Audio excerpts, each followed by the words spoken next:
Yo, NBA fans!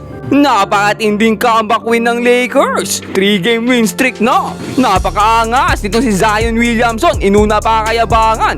Todo flex kontra sa Lakers. Napahiya tuloy kay LeBron. Nabaligtad pa ang laro. Pag-usapan natin yan. Kaya wag na natin patagalin pa. Tara na, let's go!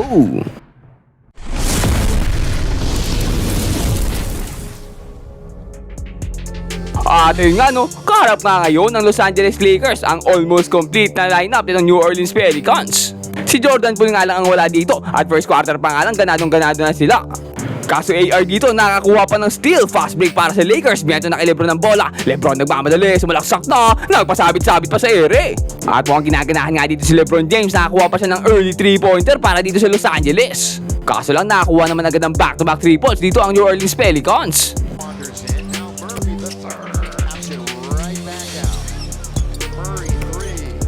Ang gandang depensa pa, pinakita dito ni Herbert Jones against kay AR, nasundutan siya. Nagmamadali, binigay kay Murphy ang bola at sumalpak na! Mga high flyer ang mga player ng Pelicans ha. At speaking of high flyer, syempre hindi makawala dyan si Zion Williamson, lumipad na rin. Pero sabi ni Ace dito, kaya niya rin daw yan. Napakataas ng talon nga, nasupalpalan pa itong si Fierce. AR nga nakakuha ng bola, kaso nasundutan na naman siya from the back. Nakabelo na naman nga dito ang Pelicans, nakita pa si Zion for the alley-oop slam. Pinagdadaktakan dito ang Lakers, pero Jackson Hayes dito talagang bumabawi. Binubuhay ang Lakers, pero syempre nandito na rin ang kanilang superstar Luka Doncic. Na-activate na nga dito sa ating first quarter at nakuha na ng Lakers dito ang kanilang momentum. He's a rebounder. Lob underneath. That's a good pass by Jackson Hayes. It really is. And that frees up Laravia to start the game. That's a kind of unheard of. Now to Kennard. Catch. Shoot, of course. BA. Luka stops wide open from 14 feet. Not gonna miss. Sa kabila niya no, dikit-dikit pa rin ang score natin dito. Nakakuha naman ng steal dito sila Laravia. Another fast break para sa Lakers. Tumatakbo na naman sila, nagmamadali. Nakita si LeBron James. LeBron James dumakdak na! Kaso ang bilis ng sagot dito ng Pelicans. Back-to-back baskets agad mula dito kay Jeremiah Fierce. They're also top 10 in fast break points. And here they go on cue. All the way. Lay it up and lay it in. Dahil nga dyan no, nakakuha pa ng 2-point lead itong Pelicans pagtapos ng ating first quarter. Sinimulan naman agad ng Lakers dito ang second quarter with the alley-oop slam para kay LeBron James. At ito na ang King, nagsimula na nga siya maghalimaw dito, hindi na nga siya makapigilan ng Pelicans. Nadapa-dapa pa dito no, pero siya pa rin nakakuha ng bola, na-recover pa, nakakuha pa ng dunk plus foul. Zion naman dito gusto mga tawan, kaso lang ang ganda depensa pinakita dito ni Laravia. Nasundutan nga siya ng bola dito, another fast break para sa Lakers. At LeBron James nagmamadali na naman, driving to the basket, and another end one play mula sa King. At sa panguna ni LeBron dito, hindi na makapigilan ng Lakers. Rebound tap. Here comes Jax. Boy, Laravia's doing the little things tonight, isn't he? Underneath. Hayes doing work. He puts it up and in. You've got Hayes, Laravia, Reeves, Smart, and Doncic. And Luka for three. Got Umabot pa nga ng 10-point lead dito ang Lakers. Kaso ang Pelicans napakabilis humabol. Binubura na lang kalamang ang binubuo ng Los Angeles. Lead back to 3 pero Luka Doncic napakagandang inside pass kay DeAndre Ayton. Another pass na naman, this time sa corner para kay AR for the 3, no good. Pero Ayton dito, what an effort. Nakita pa si Luka, nasuklian na. Pero matindi rin pala itong Pelicans kapag full force sila.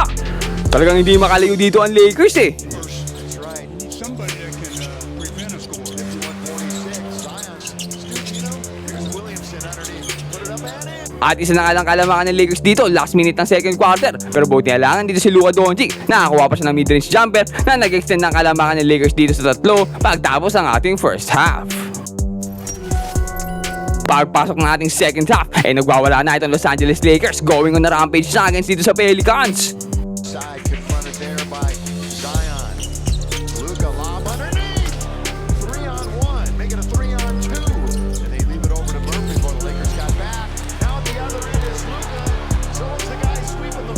You want your best finisher to be on the end. LeBron gives it back. Now you got a 2-on-1 with your best finisher there to At once again, umabot ang 7 kalamangan ng Lakers dito pero talagang may sagot lagi ang Pelicans sa kanila. Nagkasunod-sunod pa mga turnover ng Lakers dito. Ginamit naman ng Pelicans yung opportunity para makahabol. Nobody good action as Reeves tries to go down the middle.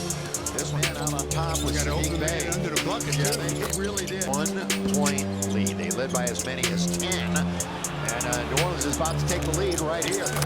Up to get it was Zion. Now long lead for Bey. He's ahead of the pack. And At lamang na nga dito ang Pelicans, pero ang white boy duo ng Lakers to the rescue. Wins again. New Orleans much better than their record indicates. And Lakers steal it. They take it right back. This is big time numbers. The Laker way. Henry, 1-point lead. Sadiq Bey spinning underneath, losing it. Here come the Lakers. Turnover number 15 for the Pelicans. Lakers have 21 points off of turnovers. Make it 23. Kaso talagang mainit na sa third quarter dito ang Pelicans eh. How about that? He's had 30 in each. The turnovers have really hurt the Lakers here in the third as Luka spins, loses control, and Trey Murphy the third. A little extra salt. 2 minutes to go in the quarter. Off. Sa kabila niya no, hindi naman lumalay yung score dito ng Lakers. Naitabla pa nito si Luke Kennard ng laro sa 75. Kaso bago matapos ang third quarter, DeAndre Jordan dito with a miracle reverse shot para dito sa Pelicans. At yan na nakapagbigay ng 2-point lead sa kanila pagtapos ng ating third quarter. Sumubok naman ng one-leg 3-pointer dito si LeBron to start the quarter, kaso nawalan. Buti na lang nakuha ni Ayton dito at ang ganang bounce pass dito kay Laravia. Pero ang New Orleans dito, nagsimula na naman mag-init mula sa 3-point line. After being out for all that. Close him out in the corner. Oh, Murray wound up with an open shot. Not going to be easy. Boy, Kennard was all over, but that's just. Bumalik ka ng 4 kalamangan ng Pelicans pero DeAndre Ayton mukhang ginanahan na. Nakakuha nga siya dito ng end one play at dito sinilaksakan siya ni Zion Williamson pero sinupal-palan lang niya sa muka. Hype na hype nga dito si Ayton kaso na-technical siya. At patuloy pa nga silang nilulubog dito ng Pelicans. Zion Williamson sumalaksak na, inatake si Ayton, may kasama pang foul. At Zion dito nagyabang na nga. Tinexan pa dito ang Lakers, napakayabang mo boy. Hindi rin kasi siya mapigilan dito, parang baboy ramo sa laki. Kinakawawa ang mga players ng Lakers dito. Nasiko pa sa mukha si Jackson Hayes. Natanggalan pa nga. Naparay na lang dito si Jackson Hayes eh. Pero kahit ikaw ang tamaan yan, mapaparay ka eh. Laki-laki ng braso niyan. Pero buti lang, okay lang si Jackson Hayes. Kaso lang muling lumayo dito ang Pelicans eh no. Pero yung Austin Reeves dito, medyo maalat na laro. Pero mapapakasok niya ang 3-pointer na yan sa corner. Hirap na hirap pumabol dito ang Lakers. Pero ito na, ang unexpected hero ng Lakers, Marcus Smart.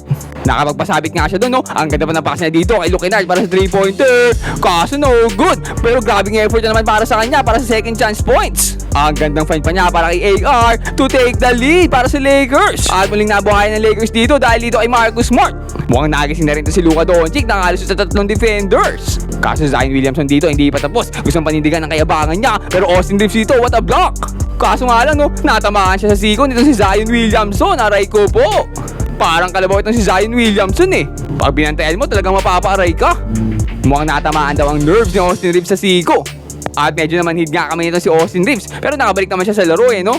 Kaso lang Zion dito, patuloy ang pag-dominate kontra sa Lakers. Talagang hindi siya mapigilan at boom! Bagsak na naman! Humakabol na nga dito ang Pelicans pero ito na, ang unexpected hero ng Lakers, Marcus Smart na naman with the steal. Nabigyan ng another fast break ang Lakers dito at dito na kay LeBron James ang bola for the alley-oop play.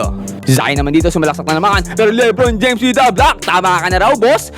At from defense to offense, Marcus Smart 3-pointer against kay Zion Williamson. Boom! Binaon sa limot ang Pelicans. Tuwang-tuwa nga at hype na hype ang mga nasa bench na players ng Lakers. At Luka Doncic dito, bibigyan pa sila ng step back 3-pointer to secure the victory para sa Lakers. At tatapos nga ang laro sa score na 110-101 in favor of Los Angeles. What a great comeback para sa Lakers. Inuna kasi kayabangan eh. Pinangunahan nga sila dito ni Luka Doncic with 27 points, 10 rebounds at 7 assists. Sinamahan pa yan ng kanyang partner na si LeBron ng 21 points, 7 rebounds and 7 assists din. At dahil nga dyan no, nakuha na ng Lakers dito ang kanilang 37th win of the season. Nasa 6 seed sila ngayon sa West pero isa lang lamang sa kanila ng number 5 na Denver Nuggets na susunod nga nilang makakalaban. Magandang laban yan, battle for the 5th seed. Pero kayo, ano sa tingin nyo? Tingin nyo ba ay kakayanin ng Lakers ang Denver Nuggets? Comment down below and mag-subscribe ka na rin sa ating channel para lagi kang updated sa mga latest NBA happenings. Ayun lang for today. Peace out and God bless.